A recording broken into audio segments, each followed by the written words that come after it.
Hello and welcome to another wonderful talk at the Positive Future for Health podcast. I'm your host, Althea Finch. I'm the creator of the Pain Free Method, How to Be Pain Free by tuning into you. And you can find out all about that on painfreedom.co.uk. And on today's podcast, we've got the amazing Cheryl Taylor, and she's going to be talking to us all about hair, having fantastic hair, and what's all that about. I met Cheryl. I think I met you. When did I first meet you? Was at the Shine seminars, wasn't it? We were. No, Did you go? it was at the naturopathic medicine, the in London.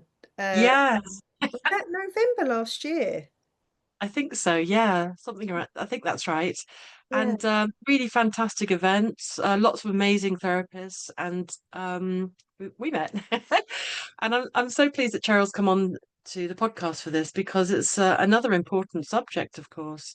So, Cheryl, tell us about yourself. Why do you do what you do? Well, hair is such a subject that there's such emotion attached around our hair. And often when people start to lose their hair, they then lose their confidence, especially women of a certain age. But it just affects everybody really. And various stages of your life, you can lose hair. Now, whether that's in your teens because you might be going through exams, or when you're after pregnancy, or various different stages, menopause in your life, it affects you. And young men losing their hair, it affects their confidence definitely. It seems to be okay to take the mick out of guys that are losing their hair, and they really get so upset by it as well. So it's all the emotion and attachment around it. And plus, I absolutely adore hair. I grew up with a girl's world, with a bit that grew out the middle, and my mum was Oh, yeah, I a remember that. hairdresser, and I had a salon. So hair has been my life since probably about 8 years old. Yeah. So, a hairstylist, so you're a hairdresser. Um, Originally I was, yeah. So my mum trained to be a hairdresser when I was 8. And we used to go into the salon and watch. Back then in the late 70s, it was basically your silver hair brigade with rollers under the dryer. There was rows of dryers and ladies sitting under the dryers, and then they'd come out and then there'd be back combing and all these weird and wonderful colors. And the same ladies that were sitting there with their pink and their blue and their anthracite grey hair used to criticize, because then it would have been the punk era. So all the punks with the green and the blue and the pink hair, but ironically, they were sort of sitting there with exactly the same colours, and it was just so funny. Brilliant. Really. So yeah, hair Yeah, has always been very just part of my life. I don't remember a time where it wasn't hair wasn't in my life. Yeah. amazing. And total vocation there, isn't it? And Mm. walking into it in your life. What's an anthracite? Is that a dinosaur? Anthracite grey. So it's that Ah, in it's a between thing. silver grey. Yeah. So anthracite, I think it's a rock, like coal. Okay. So it's very, very dark, silvery Okay. grey. And there used to be coloured setting lotions. So you'd have your silver, which was like a purpley. Then there was the anthracite grey, which someone always used to come in on a Friday and want anthracite grey setting lotion. And you'd go out on a Friday evening with like grey, black like fingernails, because you can't get it off. Oh no. It Didn't would they, don't stain you everything. don't you use gloves these days or Oh, no? yeah, back in the 70s, you didn't have time to put gloves on and off.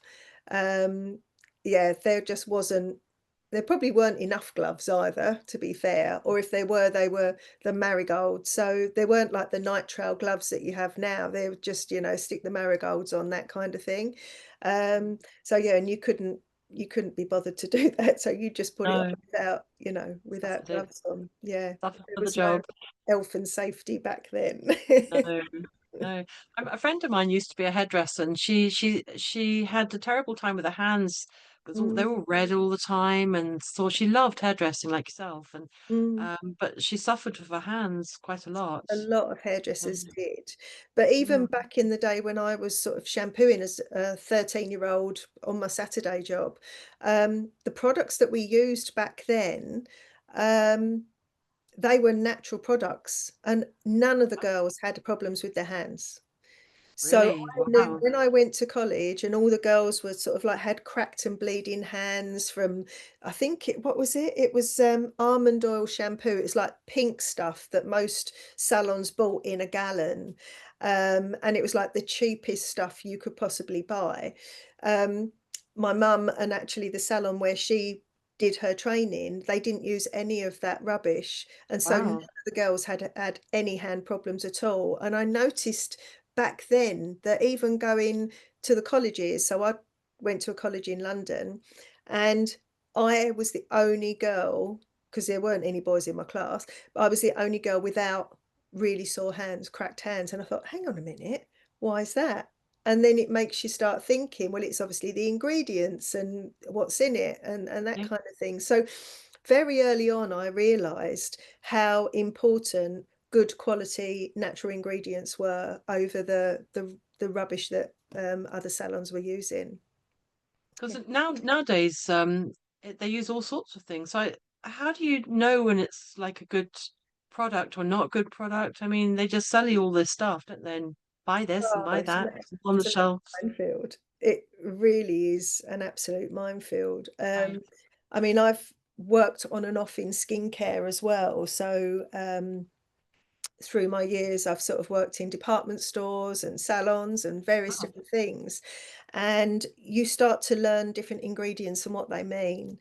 And just because it's a long word doesn't mean to say it's not natural. And just because it's a short word doesn't mean to say that it is natural. So you Yeah. sort of have to break these things down. Um, but and also it's the quantity. So Mm. it may be something really, really good, but they've used like this much, Right. and it may be, but you know, you just learn what things are. And a couple of years ago, I did a course to learn how to formulate skincare and hair care. So that was sort Amazing. of like took me a couple of years because I was sort of working in between. So yeah, so I've become a formulator. So knowing natural and organic formulating skincare Amazing. as well. So yeah, it's all very interesting. That's what comes Amazing. with age, isn't it? It is an experience and the will in there, isn't it? Oh, The interest and the passion that you yeah. have. Yeah. And so you went along in your hairdressing career and Mhm. knew and was kind of switched on to the natural way of things. So Yeah. how Yeah. did it come to the balding side of things? What drew you to this kind of area of hair? It was a case of because I trained to be a hairdresser. I was hairdressing for 7 years. I then left and had 22 years out while my children, bringing my children up. And then I separated from my then husband. And then you have a what do I do now moment. Yeah. And I thought, well, I know skincare, I know sales, and I know hair care. So I started sort of dabbling and going and doing a bit of everything. And then going back into the society of the products that I used to use, I then realized that they were doing different courses. And I thought, oh, hang on a minute, this is interesting. I can learn how to use a microscope to do hair analysis. And so then I started doing the courses, and I thought it was just about getting sort of better conditioned hair, but actually it was all linked around different kinds of alopecia. So alopecia just means hair loss. So it you know, alopecia areata is your patches, and then you've got diffuse, and you know, there's lots of different alopecias, but basically alopecia means hair loss. Um, and so I then started doing the course, working at the same time. Um, and at the time, I was working in my mum's salon, and I realised very, very quickly that people still think hairdressers are thick and stupid, and they don't know anything. So I'm trying to implement all of this training with the microscope and taking people's hair and showing them on the screen and doing all of this, explaining, what was going on with their hair, and they still didn't believe me. So Wow. yeah, so I sort of I carried on hairdressing, and this was back in 2011, that kind of time. And then I found a little clinic, a dental clinic that had a room that they was renting out. So I thought, I'm going to go in a medical clinical setting, Mm. and then people will take me seriously. And Yeah, that's sort of what happened really. And then that sort of took over more so than the hairdressing itself. Yeah. more sort of doctory vibe than hairdressing More vibe, professional so, vibe. yeah, yeah, yeah, Yeah, definitely. And you had people walking in and out as well. So it was a big practice. They had osteopaths and a lady that did hearing tests, and you had 4 dentists. So it was a big, so there was lots of people sort of walking in and out at the same time. So fantastic. And what sort of people came to you to get some help? What do they need help with? just sudden hair loss. So things changing, a little bit of stress, maybe an accident, maybe they had become poorly, change of medications, those kinds of things, and also skin issues. So I was having people coming to me with psoriasis and eczema and dermatitis, and all things linked around that as well. So I had to very quickly up my game and start looking into, oh right, okay, now I need to research into that. So it didn't all come at the same time. It was very much dribs and drabs of different things, and then I started researching, and then realizing that what I'd been taught was absolute the basics, and it wasn't just looking at that kind of hair and that was your problem. There may have been 4 different types of things going on. So it was trying to peel the onion and eventually get to the Yeah, middle and find out, what the main root cause was, literally, because I analysed the root of the hair. yeah, Um, so really. it was literally the root cause. Um, Love it. so it was this may show up now, and then a couple of months' time, this might show up because you corrected this problem, and then something else. You're like, oh, what now? And then eventually you'd get to the bottom, and it's like, oh, right. So it stemmed from 20 years ago when your partner had an accident and this, that, and the other, and then all of this has sort of stemmed from that. So yeah, it's been a really, really interesting time, and you're always learning. You're always learning, isn't it? And how did you so if you addressing you analyze their hair and see what's Mhm. going on and give them a product which is a natural product to help them something, and then but how does that rope into your help when it's a traumatic 20-year ago thing or something? How do you address Just that with what how you do You can't address that problem. I it? can't. But there's plenty of people around me that can. So I always maintain that we've all got a little bit of a toolbox, and sometimes we have to share tools, or sometimes we have to ask borrow tools, or sometimes literally, I don't have the right tools. Can you use your toolbox on this person?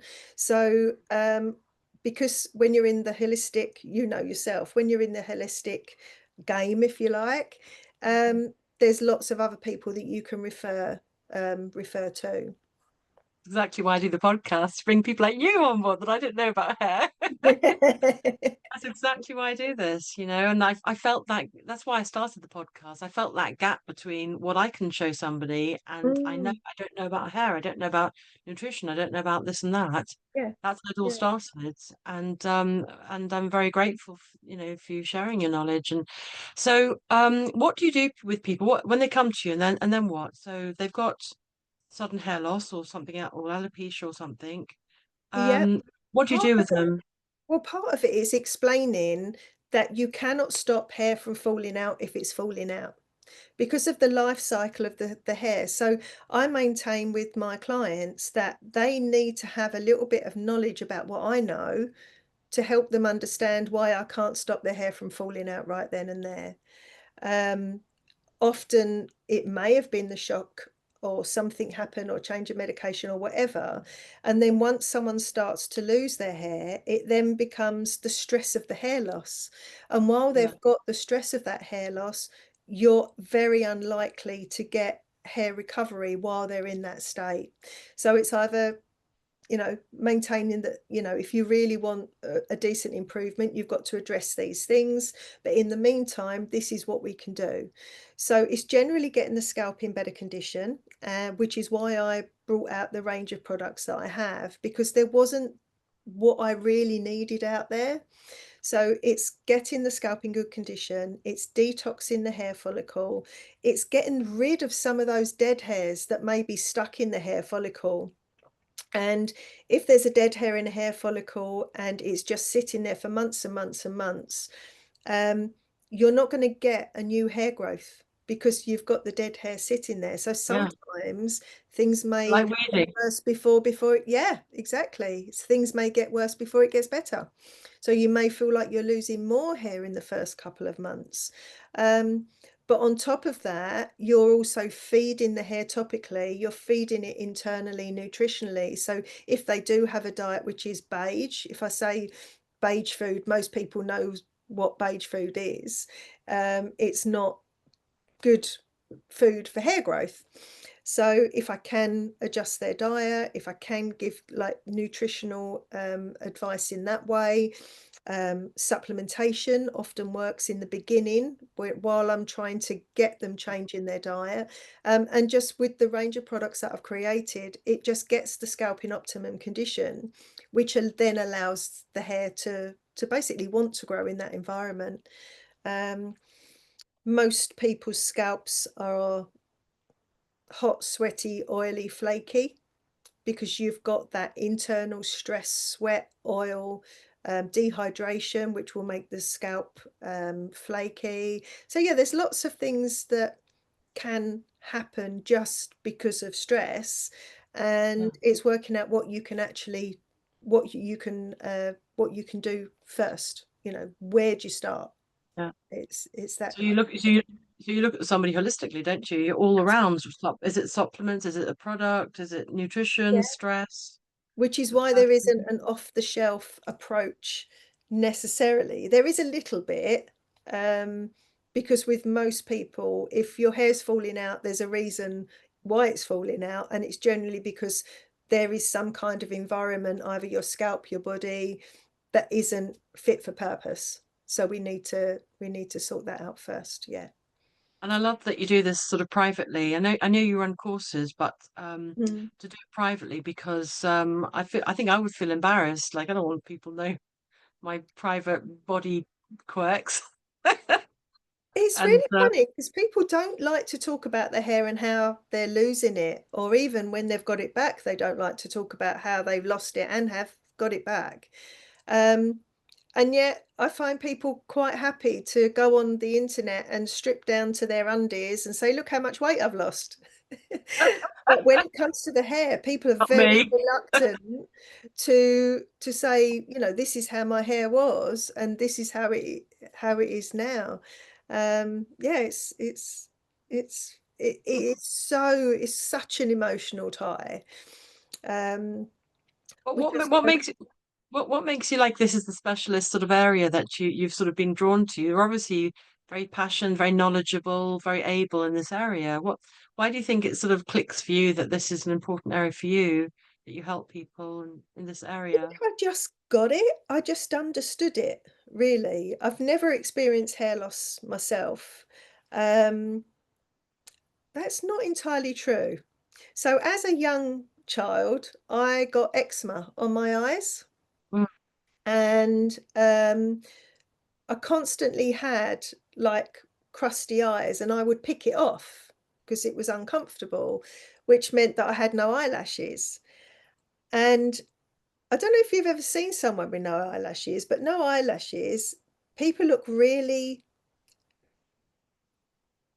you can't put your finger on it. If someone hasn't got eyebrows, you can immediately see it. yeah, But if someone hasn't got eyelashes, it's one of those things, there's something not quite, it don't look quite right, but I can't put my yeah. finger on what it was. So I was really just very just very aware that certain types of hair loss, I mean, and that's just a real tiny thing, really. Um, and you're self-conscious of it. So if Mm, someone looks at you in the eyes, you immediately think, oh, they can see that I haven't got eyelashes. yeah, Or if you've got, say, buck teeth and someone looks at your mouth, you think that they're yeah, looking at that. So, you know, totally. and I in the beginning, I was having clients come into me and they would be sort of a little bit thin. Um, and they wouldn't sit at the front of anywhere. So if they was going to go and see a show or at the theatre or cinema or even watching their kids on stage, they'd Yeah. sit on the back row so that no one could see Yeah. the back of it. So all of these things really do affect your, your psyche, really. Totally. I think it's Just like, supporting people as well. oh, what, sorry? It's just supporting people. I think I was always meant to support others, be Mm. be a crutch, I think, if you like. I don't know. You're obviously very confident and caring and able to, and professional, and I can totally see that. I mean, I think it's like a social acceptance thing. If you've got anything that you know that generally it's not acceptable, Mm, um, and you hide it, you do, mm, because you just don't like people sh to be shown up for that thing, isn't it? yeah. That you don't like to show. I mean, we all do it. Even if we haven't got Oh, anything, we do it all the time, don't we, to be we socially do. accepted. But I think that's what Um, comes with age, is that we care less about what other people think. I mean, I mm, was so shy. I was this little scrawny um, kid with terrible buck teeth growing up.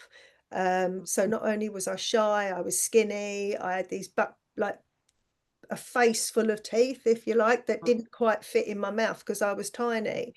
yeah, So I wouldn't smile. So there's no pictures of me growing up with a smile yeah, because I was always really conscious. But instead of smiling, I just had this awful face because obviously my lips had to go round and cover my teeth up. So I was always really, really sort of self-conscious of that. And so I still now don't like my picture being taken because you've got that image in your head. But I think mm, as you get older, you're like, do you know what? Th- There's there's nothing that can be done about this, if you like. So, yeah. or if there is something to be done about it, then there's plenty of people out there and education out there that you can do something about it. So yeah.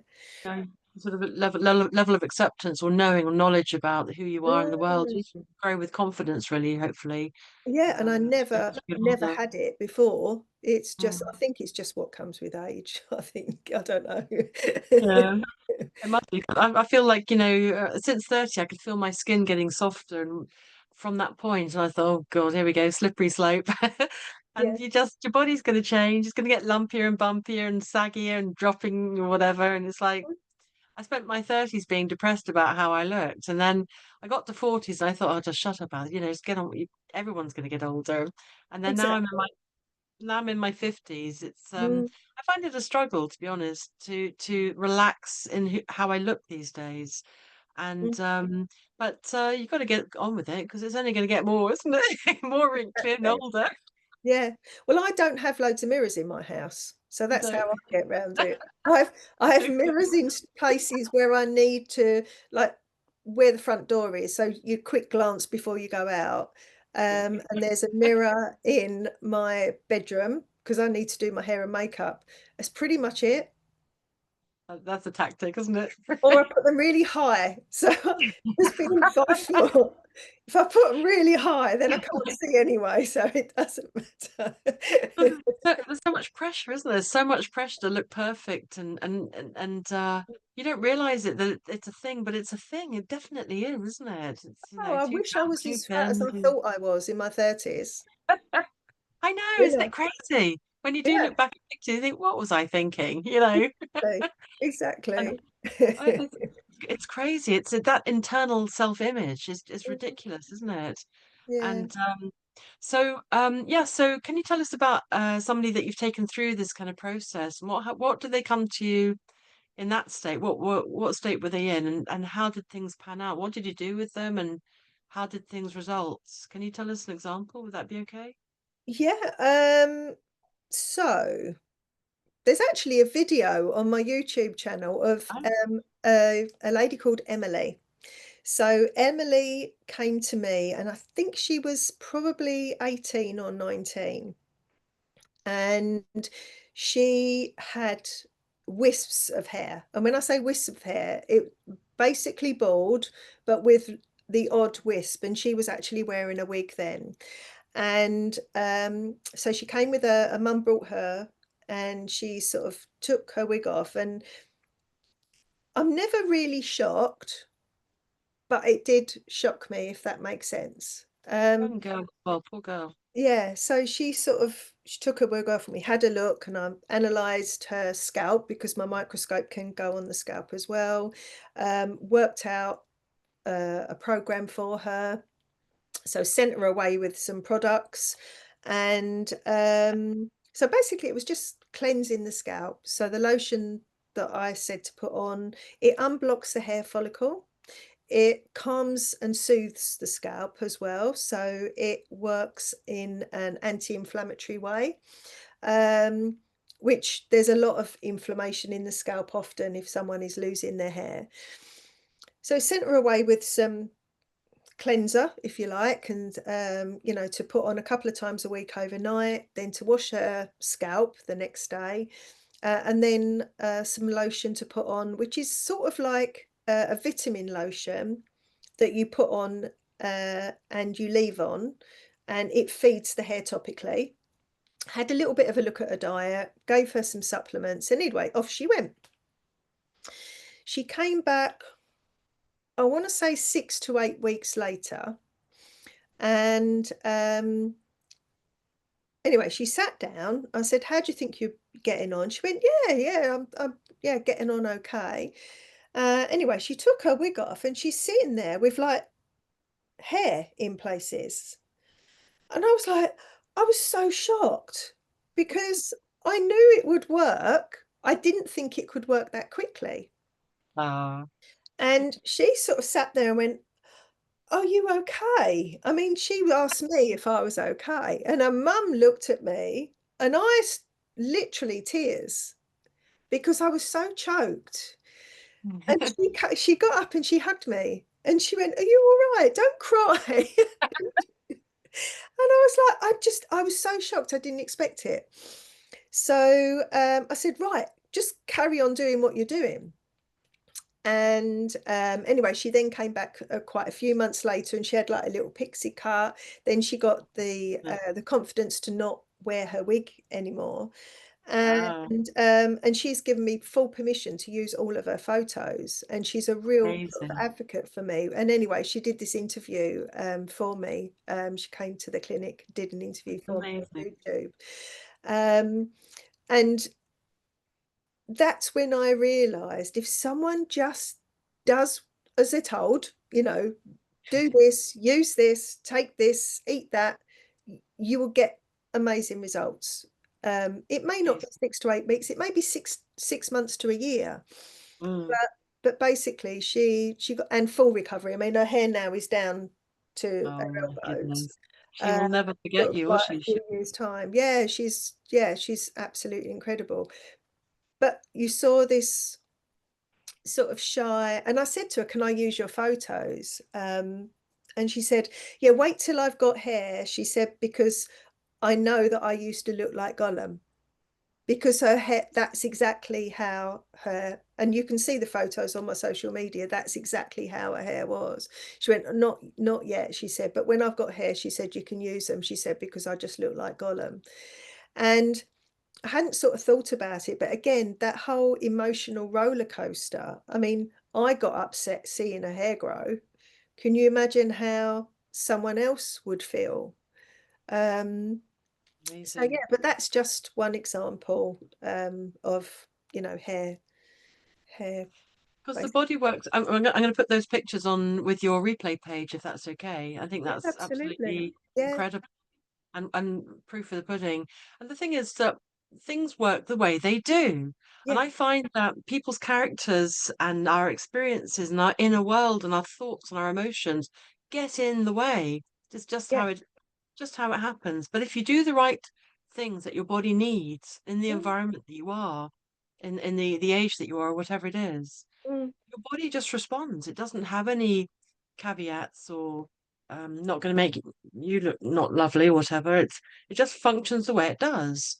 It does. And And sometimes you're not going to see that result. It might take 2 years, but it is literally, you just keep going until something happens, because something will happen. Um, I've had young girls, they lost their hair when they were 4. wow, um, and been going backwards and forwards to various different doctors and dermatologists and this, that, and the other until they were 7. She found me when she was 12. And, we get to a stage her hair would grow back and then it would fall out again, and then it would grow back and then it would fall out again. And all these hormonal, um, sort of like roller coaster, really. Now she's in her 20s and she's got a full head of hair.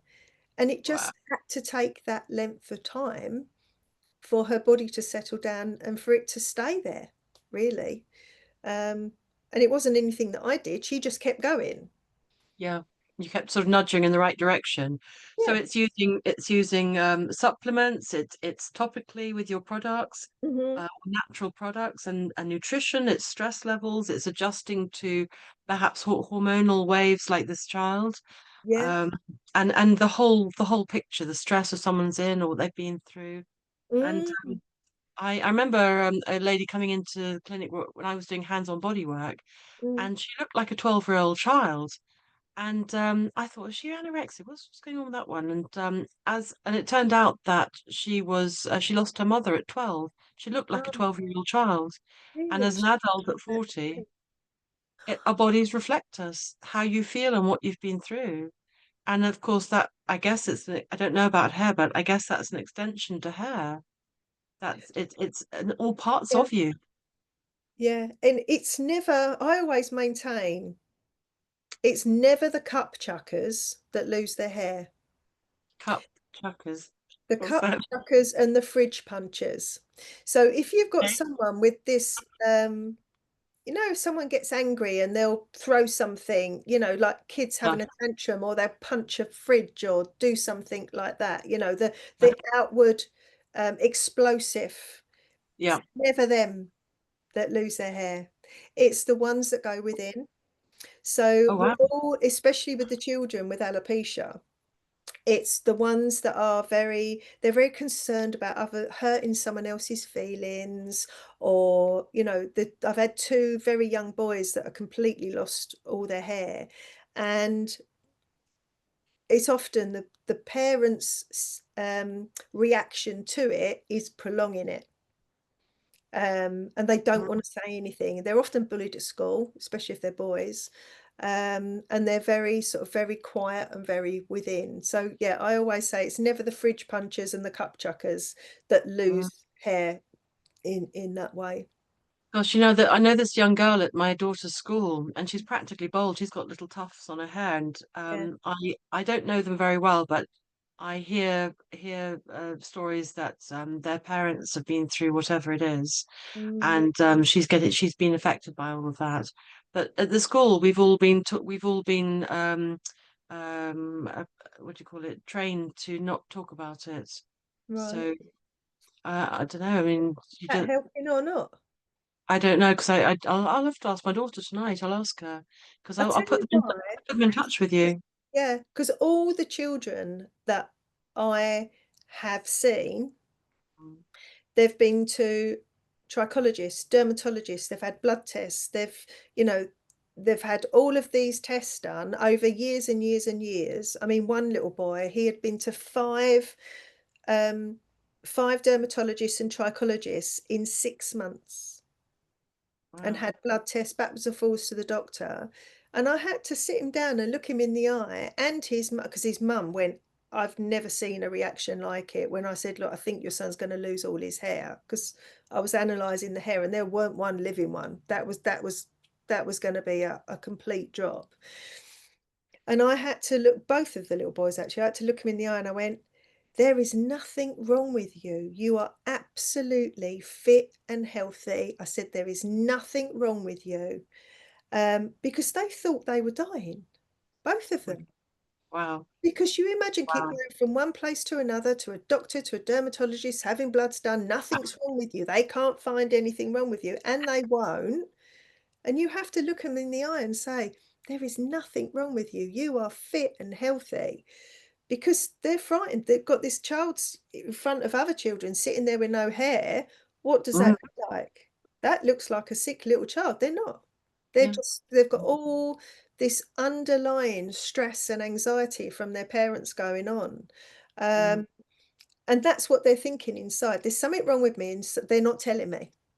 They're keeping it from me. Um, and sometimes that's all you have to say, really. You're amazing. It's just fantastic. You're strong and bold and clear, and you've got the all the ability and Yeah, the ability and knowledge behind you. yeah, Cheryl, let's open up to questions. I'll yeah. make it so everyone can unmute if you want to. Um, so do please unmute if you have any questions for Cheryl. We'll keep chatting if there's no Mm. questions, but unmute when you're ready. I've got itchy scalp. It's all blooming itchy. It annoys me. So I've got to wash it every 2, maybe 3 days max. And I've tried letting it go, and I've heard of like if you just leave it to its devices. I've tried that. I'm fed up with that. I tried that. Like a dog. I had to pin it back. I was like, this is disgusting. I can't take this anymore. I was waiting for it to equalize at some point. And is it going to And it equalize? don't, does it? Didn't it? It So was it disgusting. could be a few things going on. Is it oily, sweaty, flaky, sensitive, Yeah, or all of the above? all of the Um, above. And right. yeah, it gets like stuff in there. If I it gets worse and it's pretty disgusting talk here, isn't it? But I thought, what the hell? That's what I do. It's pretty disgusting.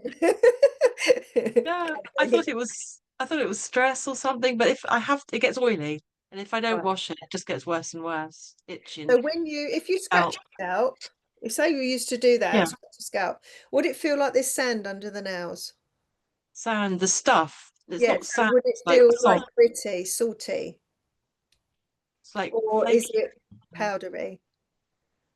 It's oily and flaky. Did you have oily scalp when you was like in your teens coming up to puberty? Yeah, I think so. I think I've always had sort of Hormonal changes. yeah, I think so. Yeah, so you can calm that down. Um, but that is this inner. So if you think about when you're stressed, you are overstimulated. So everything is working overtime.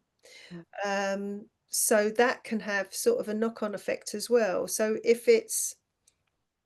so say you used to wash your hair this morning, when would it be oily? Would it be oily by this evening or tomorrow morning?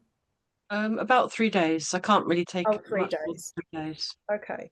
So yeah, so it just sounds like there is a hormonal changes in some way. You Okay. have to send us a hair sample and I can sort of do the hair Yeah, analysis and have a I look. want to. That would be great because if I can solve that, because You're a bit younger than me, aren't you? So I'm 50 something, darling. I'm 50 something too, but nearly not 50 something. I'm nearly getting there as well. I know. Um, so yeah, so you've got all these hormonal changes going on, and yeah, that can be sort of quite as an overstimulant.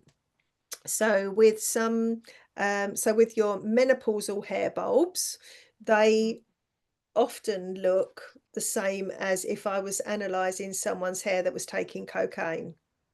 Oh wow, So yeah, gosh, so I'm not that is taking what, cocaine. no, but that is what your hair could, if you Wow. gave me two hair samples and said, what is that?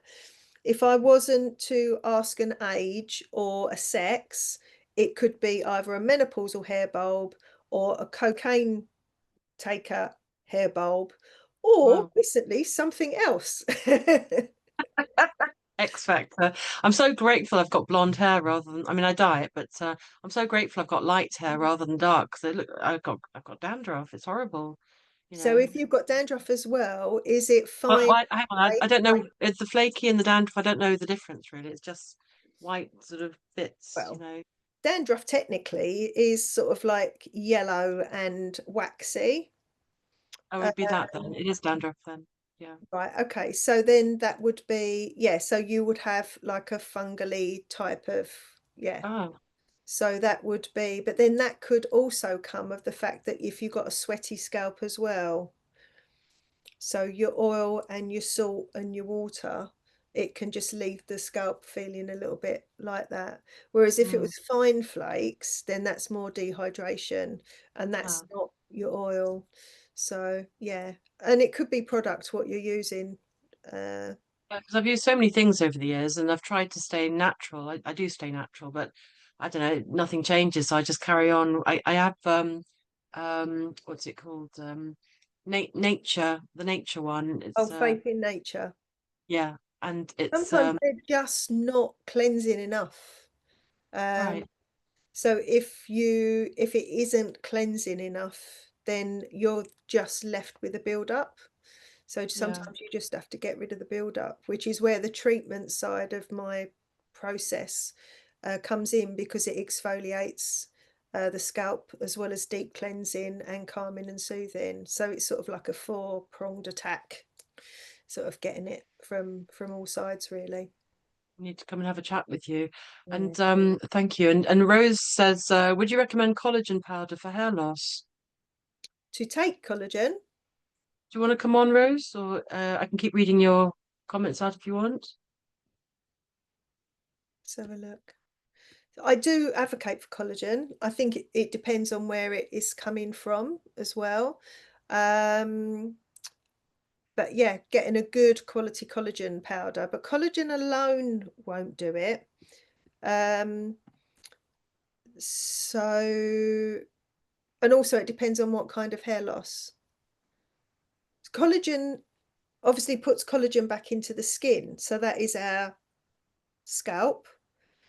So if you imagine as you get older, your collagen is decreasing, so the scalp decreases and your hair follicle can sort of, your pores start sort of crumbling, if you like. So collagen will just support the pore, support the hair follicles. So then you've got a much stronger.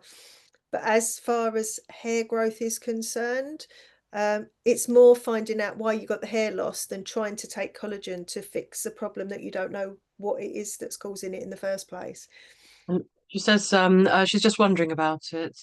Yeah, I What do. I take collagen. At the moment, I'm taking some collagen peptides.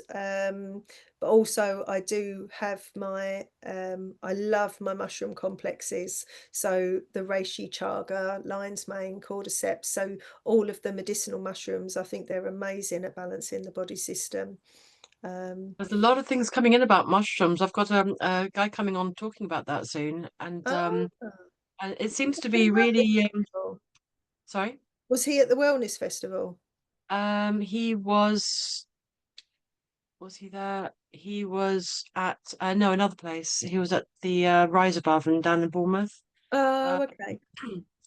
but it seems to me that knowledge about mushrooms and mushroom use is Mm. really coming into its own at the moment. Oh, I've literally, I mean, that's why, I mean, I love, so this has got 6 mushrooms in, Wow. and it is, once you start looking at the medicinal mushrooms, I mean, I started taking reishi probably about 8, 9 years ago, and I realized how important reishi was, just one on its own, because I had Raynaud's disease, and within about 3 weeks. Reynard's, that was Reynard's. I've forgotten that one. It's What is that? where your fingers and sometimes your toes, they just drain of blood.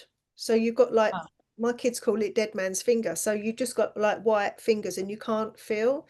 It doesn't have to be cold weather either. It can happen in the summer. They say it's autoimmune. Um, but within about 2 or 3 weeks of taking reishi, I didn't have an attack. So for me, I know, because reishi mushroom is very anti-autoimmune, increases blood flow, oxygenates the wow. blood. It's got every vitamin, mineral, in. So it's higher in vitamin C than oranges. There's more magnesium than broccoli, so there's lots of nutrients in just that one mushroom alone. Amazing. Yeah, now they're everywhere. It was quite hard to get at first, whereas now you can just get them, yeah, everywhere. It's just finding a good quality product, really. Just before we come to your question, Karen, and to stay on the mushroom zone, Rose says, what kind of mushroom supplements would you recommend? Well, I this is a British company that make for me. So, and this is a 6 complex. So these are the ones that I recommend. Um, but yeah, I think as long as you What can find a good quality product, whether what that's in what a what's tincture. Oh, what's the these are name of my that ones. product? So these are my Super 6 mushroom complex. So there's reishi, so chaga, cordyceps, lion's mane, maitake, reishi, and shiitake. So there's 6 in there. But Um, these are made for you, are they? They're yeah, so prescribed to this is you. my brand. Oh, I Yeah. see your brand. Oh, I see. Sorry, that's your Yeah. brand. Yeah, so I've got a range of sort of supplements and hair products and various different things. So these are Oh, wow. things that I have made so that I can, because I know how important they are, especially for hair How, growth and skin. how do you know? Was this part of your course, or this is part of your training, your learning and knowledge that Yeah, you've just developed? my research, really. I knew how Wow. important they were for me and the difference that I felt. And also reishi, which is Ganoderma lucidum, means, I think the direct translation is sort of like healthy, shiny skin. Oh, Yeah. perfect. So it was a bit of a, it was like, oh, and it's because it increases blood flow, it oxygenates the blood. It's anti-autoimmune. You got the whole wide range of vitamins and minerals and nutrients in there as well. So it's literally, because I'm not a nutritionist, I'm not going to recommend specific different supplements. Mm, I think ideally we should be getting it from our food. And if we're not getting it from our food, then to supplement with a food supplement. Um, so yeah, that's why I sort of got them, really. perfect. And that makes complete sense. And Karen, do you want to come on and shall I read it out? Do you want to unmute? Thank you. Hello, Karen. Hello. I've just written in the chat box actually. I've always had fine hair, Hmm. but it's getting finer as I'm getting older. I Yeah. use a lot of like mousses and volumizing shampoos and that, but they don't seem to be working anymore. Is there anything you could sort of recommend, please? Well, often with the mousses and the volumizing products is that they contain sort of plastics and silicones.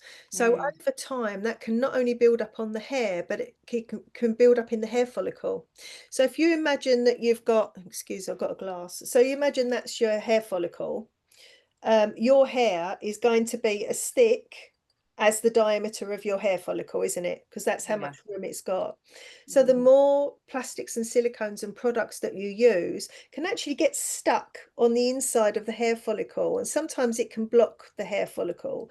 And then what that does is the hair growing through is going to be a lot finer than the one that's just fallen out. Yeah. And if you keep repeating that process over a period of 5, 10, 15, 20 years, the diameter of your hair is going to shrink because it's got less room to grow. So that's where detoxing the hair follicle, removing any blockages that are in the hair follicle, and allow a bigger, thicker hair to grow. Now, you're not going to get thicker hair than what you had in your teens because that's your genetics. So that's Yeah. your hair. But you can most certainly get much better hair quality just by doing a detoxing program using the structure shampoo. So these are all the products that I make behind me. Yeah. So I would start by getting quite a few of these because these only last a couple of applications. So this product is going to detox the hair follicle, unblock any blockages, calm and soothe the actual any inflammation down, but also exfoliate the top of the scalp. So you'd use this a couple of times a week overnight. So say, yeah, 2, 3 times a week. You'd then shampoo your hair with either one of the shampoos, and then apply a lotion to leave in, this one or the other one, which is like your food. So if you imagine you've Yeah. got a plant is not doing very well, you chuck it some baby bio. Yeah. That's sort of what that's doing. So you're detoxing, you're gentle cleansing with lots of nourishment in, and then you're applying a lotion to actually feed the hair topically. And literally within a few months, you'll start to see better hair growth. Definitely. Okay. Your hair will feel different. And then over the course of months, you might start seeing thicker hairs coming through. But again, it's being realistic how long that would take. You know, it could be 6 Yeah. weeks, it could be 6 months, could be a year. It Yeah. just depends on your growth. So that would be just an initial program just to get you started, would be that. That sounds really good to me because my scalp has started itching a lot as well. And just recently, I've been finding like little tiny spots. Spots, yeah. So that's your hair Yeah. follicles getting completely blocked. That makes sense. Yeah. Yeah. So if you imagine, have you ever seen someone, they've got very congested skin? So they've got Yeah. sort of very angry, sort of spotty skin, but blackheads. Yeah. So if you imagine that is going on in your scalp and you just can't see it because you've got hair there, but also the scalp skin is thicker. So again, it's sort of covered by more layers of skin. When you get like a spot, that is technically, it's like a blackhead in a pore. You just Yeah. might have a hair coming out or you might not. So that's definitely indicating that over time, and it's not something that's happened now, it's probably what you've done over the years has caused that. So yeah, this dissolves sebum and it will unblock the hair follicle. So that, yeah, that is exactly, even if it was just this and the shampoo, that would definitely get your scalp in better condition. Oh, that sounds really good. Just Thank those you two ever so products. much. Yeah, no, you're Yeah. welcome. That's lovely. Thank you. Pop us an email if you want. I can always Yes, set up a please. phone call like Yeah. privately. So yeah, that's fine. Thank you. And thank you so much for your question, Karen. And how do people get in touch with you? So by email? By email, or they can go onto the website and then there's like a contact us form. You can just fill it in with a question and then I've got your details there as well. So your phone number and email address. It's really funny. I've just had a conversation with my web designer and we're just doing a complete and utter rebrand. So at the moment it's hairandskinsolutions.co.uk. I'll put it with the replay as well, but Hair Yeah, and Skin Solutions. .co.uk. Just all lowercase. And but all my social medias are Grow Kind now, so it's gone over to Grow Kind, which is where it's going to start changing. But yeah, it's best to Cool. go to the website because then you can just do the contact us form. It's a lot easier, really, and then that Perfect. comes through. So Yeah. what are these share screen, the follicles and the pictures you're going to show us then? Oh yeah. So these are hair. Let's see if I can do this. Where are we? There we go. Share. That's it. Oh, there we go. Right. So we're starting with the scalp. Can everybody see Lovely. that? Yuck. Exactly. So these are pictures that I've actually physically taken myself. So you can see, can you see my cursor? Yes. Yeah. So this hair here is actually growing underneath the skin. This one. And can you see these like little red veins? So this is this is a scalp that is, it's becoming inflamed. So there's a little bit of inflammation here. So these little white shiny bits here are salt crystals. So if you imagine you've got a hot, sweaty scalp and then you don't wash your hair and you leave that sweat on, or certain women of a certain age having flushes and stuff, if you're leaving this salt on, this salt can be quite corrosive to the hair. And I'll explain that sort of further down the line. So here again, you've got a hair growing under the skin. Now this here is a blockage in a hair follicle. And here you can see one here. So you remember, Karen, what I said about that pore that's blocked up? Now this is so blocked up that a hair can't grow through that. And then here, can you see the redness around the hair follicle here? So this is an inflamed hair follicle. And this is one of those red fibrous things that we're not really quite sure what they are. Very strange. So here are, can you see these, what look like fluffy bits coming off of this hair here? Now that is like an internal split end. So if you imagine that salt that is left on the scalp and then going into the hair follicle, that's actually causing split ends, but on the inside. It's not on the ends, but it's like a split hair. And this hair is actually broken off due to the infiltration of the sweat. So it's actually broken off root level. Now, obviously, this person doesn't have blue, red, and yellow hair. So this is the nutritional content. So if the hair is white like this, then it's anemic. Doesn't mean to say the person is, just the hair is anemic. But the more colour I see, the better quality hair it is.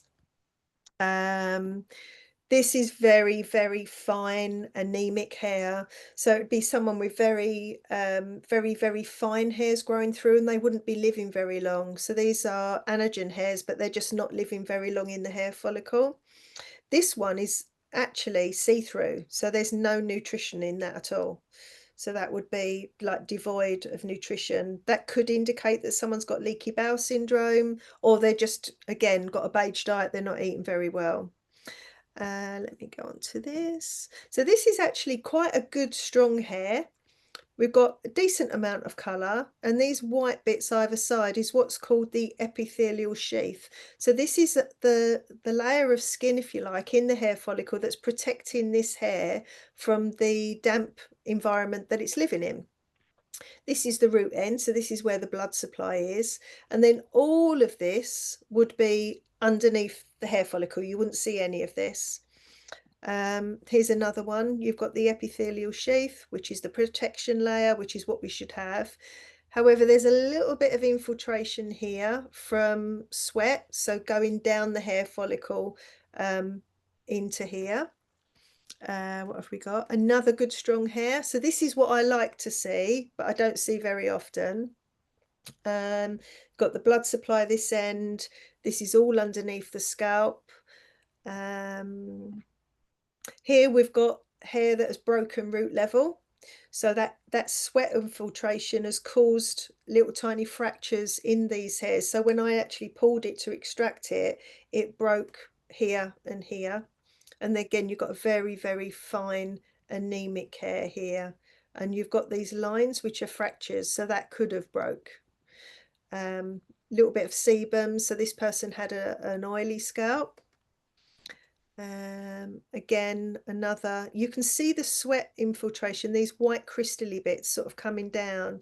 And when they get too bad, this could look like a bird's feather, you know, where you get the little white bits sort of coming off. Very, very weak, fine hair, just wouldn't live very long in the hair follicle. You've got a dead hair here.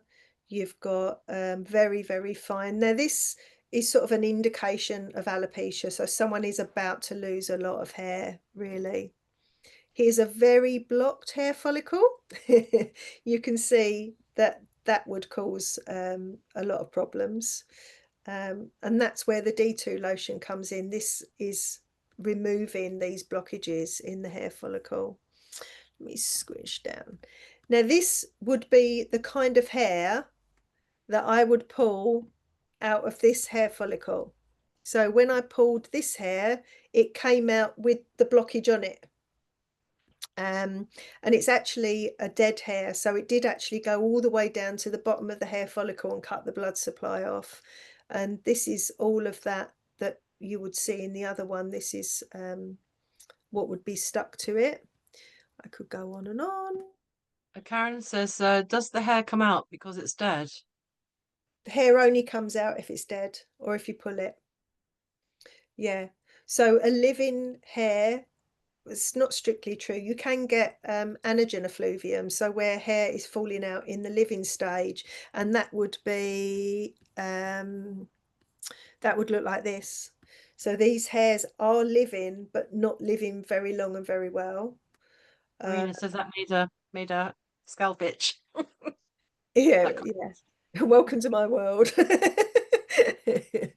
it's Now, fascinating. It's just yeah, knowledge is power, isn't it? It's just yeah. I've never seen these kind of pictures before, and Well, and there's the no way you're one. talking. Yeah, there was only 5 people in the country doing this type of analysis when I started, and I know Wow, no one's teaching it now because he's retired, the guy that taught me. So wow. this is sort of hair that is not really getting much nutrition, and this died due to a hormonal issue. So it could be thyroid, could be female or male pattern baldness. This is what a dead hair looks like. You haven't got any blood supply. Let me see if I can find. Here's another good one. Karina's reacting. I am too. I'm thinking, God, is that does my hair look like that? So here you can see that the salt has gone down the hair follicle a little bit more, and you can see these lines here, which are the fractures. So this could break in this area here. And that could be by washing it or pulling it or brushing it or doing that kind of thing. This is indicating severe stress. Can you see how tiny that root system is? That really wouldn't be living very long. Let me see if I can find some different ones. Oh, here's like a perimenopausal bald. So it's a bit swollen, looks a bit like a spring onion. Let me see if I can scoot through. You've got that internal split hair. Karen says, is washing every day too much? Not if you're using the right products. And it depends why you're washing it. I would rather someone wash the hair than use dry shampoo, because again, dry shampoo, if you imagine mixing salt water, olive oil and tapioca flour and then trying to sort of get it off of anything, it goes really, I don't know if you've ever felt corn flour when your fingers are wet and it's squeaky and it goes really rock hard like cement. That can get stuck in the hair follicle.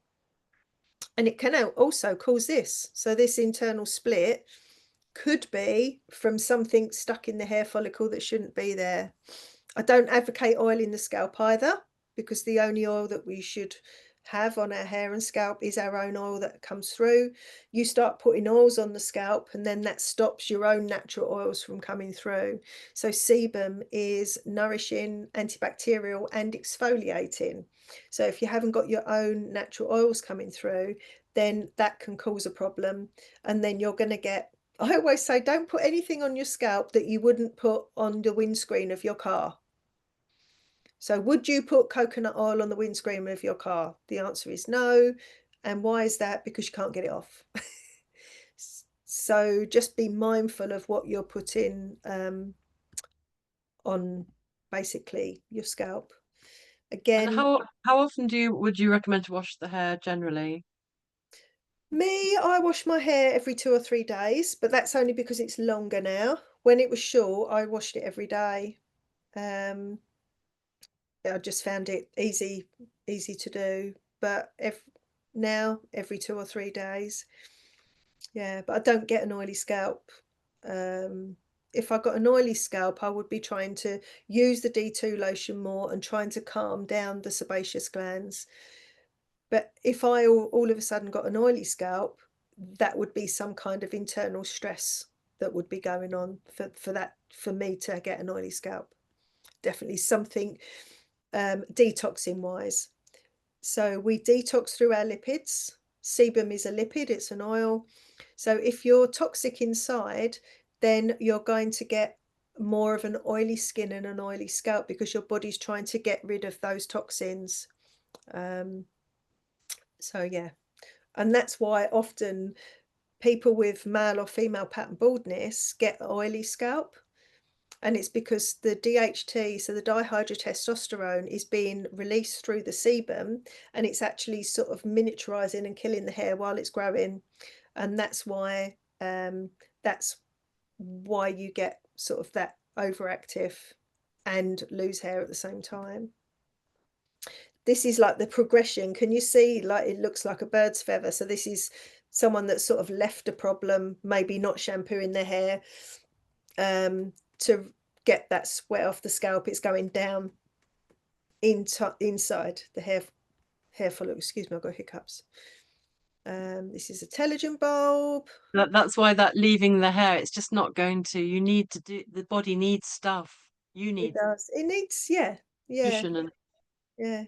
And this is the worst inflammation I've seen in a hair follicle. You can see it's red. It looks like a volcano. It's ready to erupt. So you not only got flakes here, but you've got this redness. And someone would be saying, my head feels hot, it feels sore, it might feel bruised, it feels itchy. All of those things are going on here.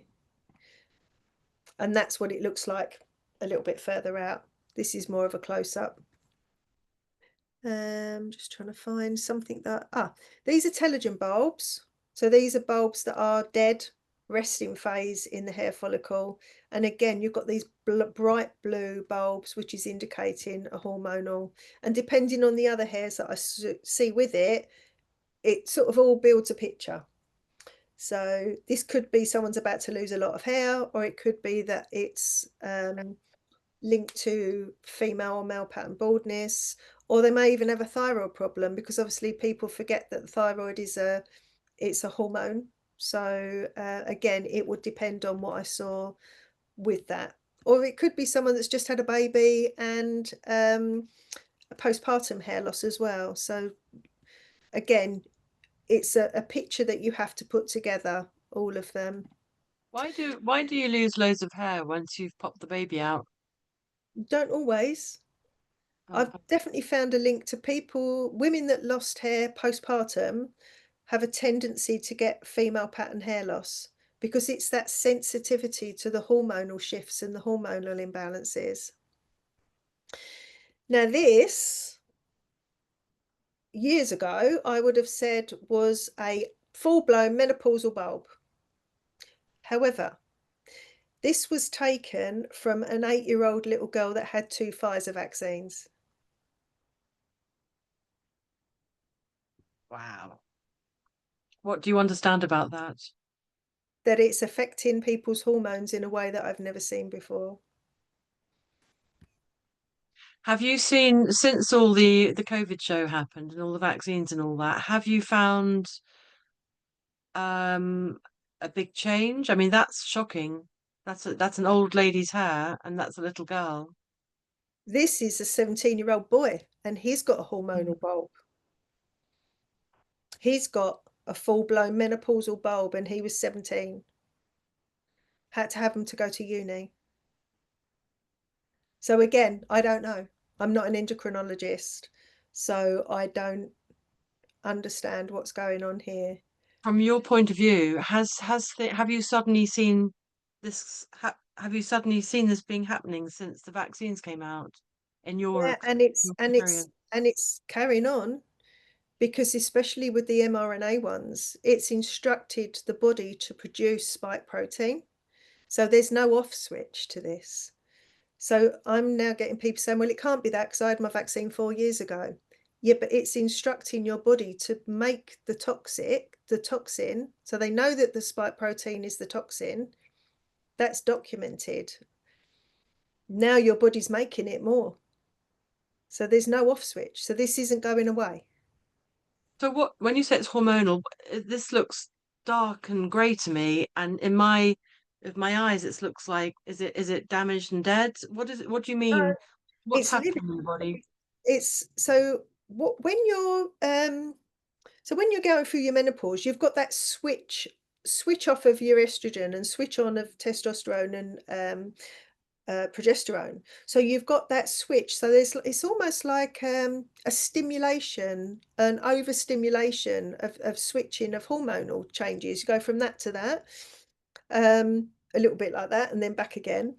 So yeah, there's some kind of hormonal switch overstimulation. So it's not dead, it's very much living. This is all the blood supply here, but it's almost like a rush of blood supply. And some of these bulbs don't live very long, so they're not growing for very long either. So they're growing very quickly, and then they're not living very long. But it's more if this is showing, so these bulbs that look like onions, I shouldn't be seeing on a 17-year-old lad unless he was taking cocaine, and I absolutely know for a fact that he doesn't. A little 8-year-old child as well. That's And a great. little 8-year-old little girl with menopausal bulbs. This is the same. And These. what I understand about the body is that we have the body tries to keep in balance and aligned all the time. And is this a kind of chucking up, trying to get rid of the spike proteins or whatever it is? Is that what you understand by this? Is it the rush? Is it the body trying to chuck it out and get rid of it at all? Or what No, do you? because they would have more of an oily scalp. So your body would Ah, be trying to sort of get rid of it. I honestly don't know, and I don't want to make it up. So the way I understand it is that there's some kind of hormonal changes that I don't understand. okay. So yeah, I don't know is the answer to that. All I'm saying is these, see these bulbous bulbs, I should not see on men and males, and 2 on prepubescent children.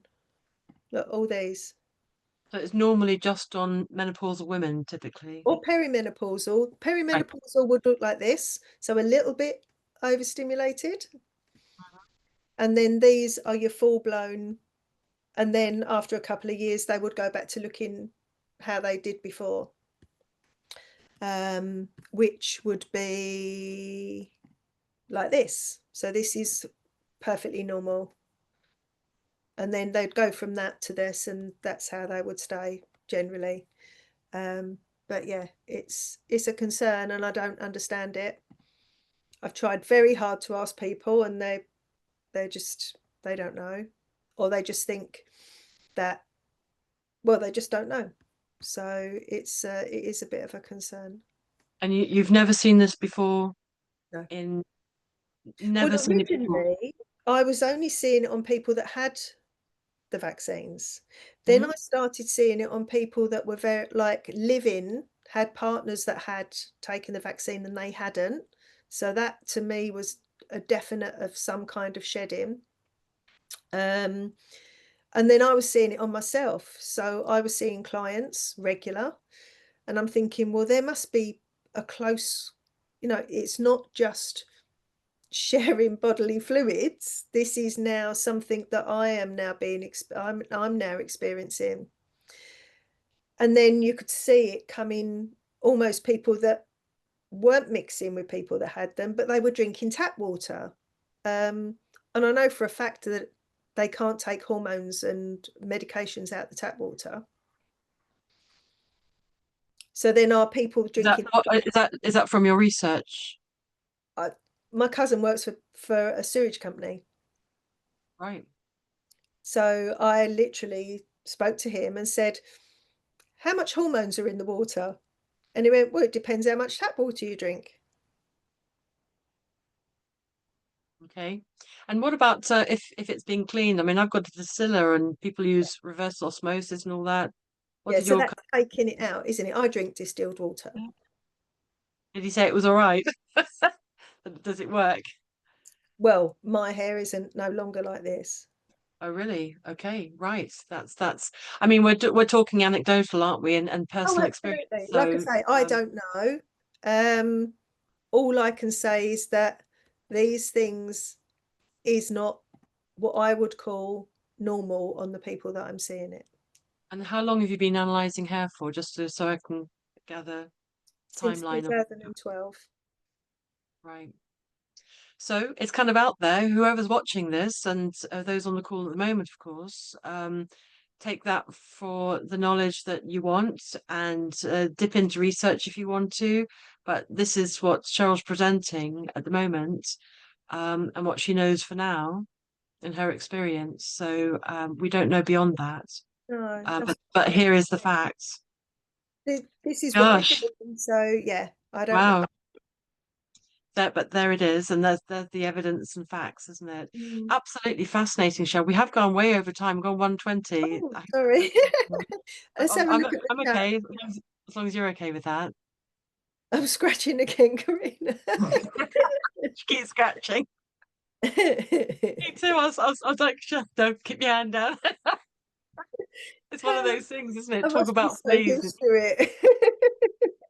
It's the thing, isn't it? And we all have our specializations. I know, I can talk about bodies and things and the fascination that I come from the point of view of bodies, but of course you forget that other people aren't in that mindset. Don't No, see what you exactly. see. It's like people say it's so blasé with it. It's like, yeah, Yeah, I look at scabby heads sometimes. that's the thing. I was a reflexologist for 20 years, and Oh you see God. on that end of things, the other Yeah. end. At the other Well, end, the yeah. other end.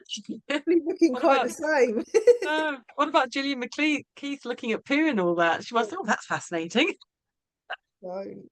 I You know. remember that. She had a program. Oh, don't. She Yeah. did, and he saw lumps of it. Oh God! But we are just bodies. Of course, we have all the things that we are, but we are just bodies. Yeah. And and I think information is power, isn't it? And it's knowing what you know and analyzing things, and you can make a difference. I'm really excited to connect with you and see if you can help me with my hair. It'd be great Yeah. because I've just sort of, as you do, if you can't find a solution, literally, Yeah. then you sort of just give up on it and move along, don't you? And just put up with Yeah. it, these Yeah. things. And that's why I wanted to develop the product range, is because I wanted an effective solution that people that could use.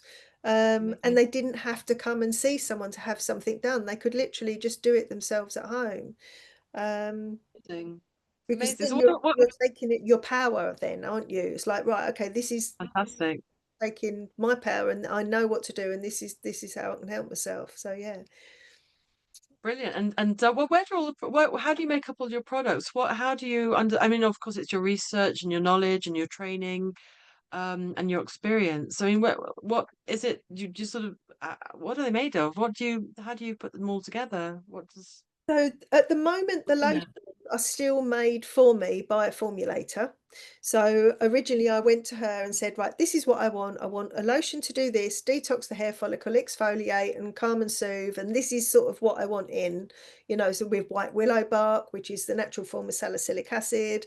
It's got lemongrass essential oil, glycerin to help hydrate a little bit, and alcohol actually to drive it down deeper. And the funny thing was, absolutely wanted 100% alcohol-free lotion.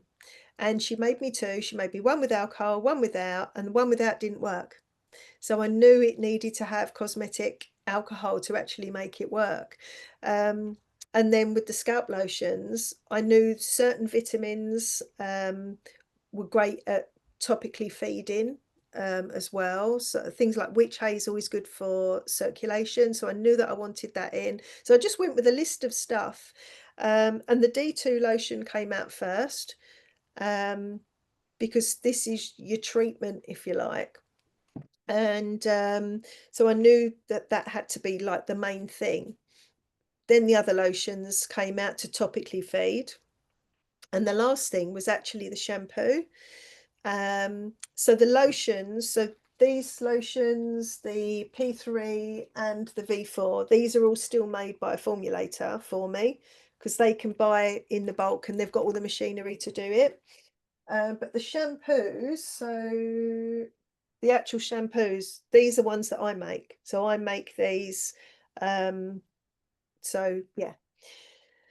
And then eventually I will take over the making of all of it when I get like my proper lab set up with more like bigger supersonic, whirly things and whatever. But at the moment, I don't need that to make the shampoo. I can literally make it by hand. Whereas these, they need special sort of shearing machines and stuff that I don't have. So yeah, so that's sort of how that sort of came about, really.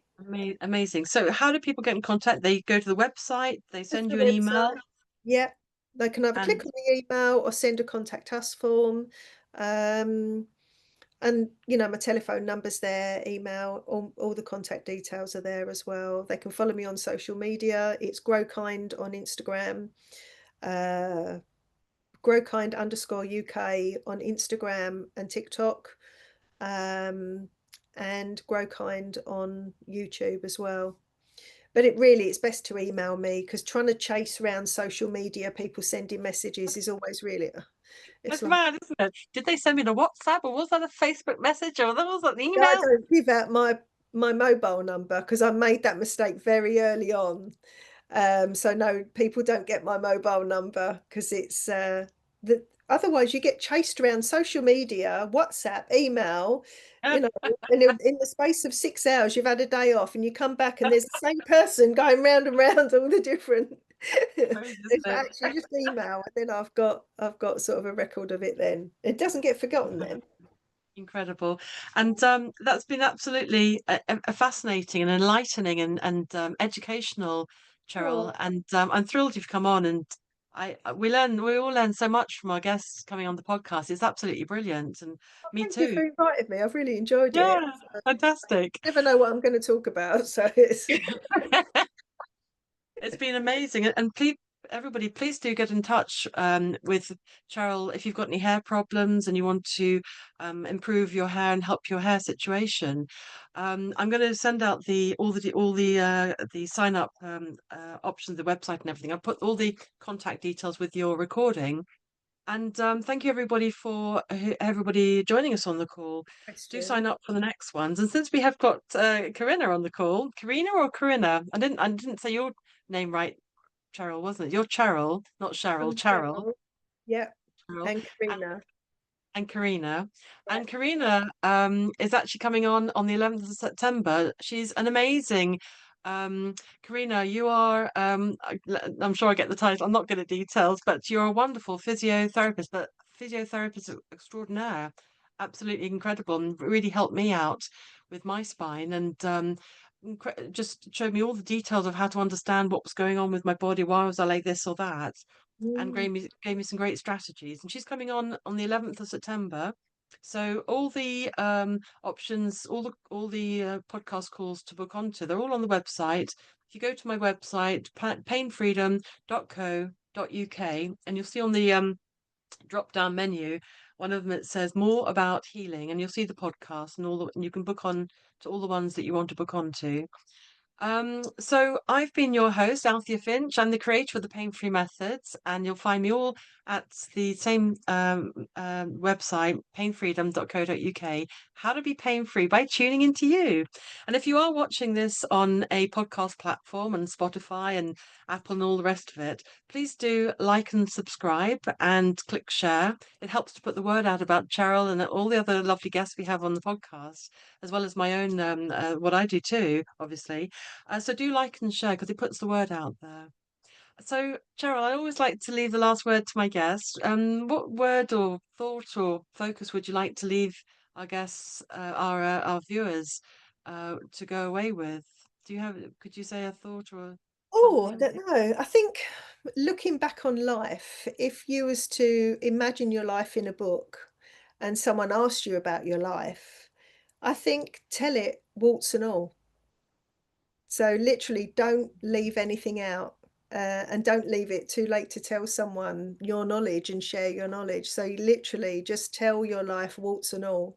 That would be just my last word, I guess. Thank you so much, Cheryl. It's been absolutely brilliant and so informative. And thank you, everybody, for joining us. Have a wonderful day.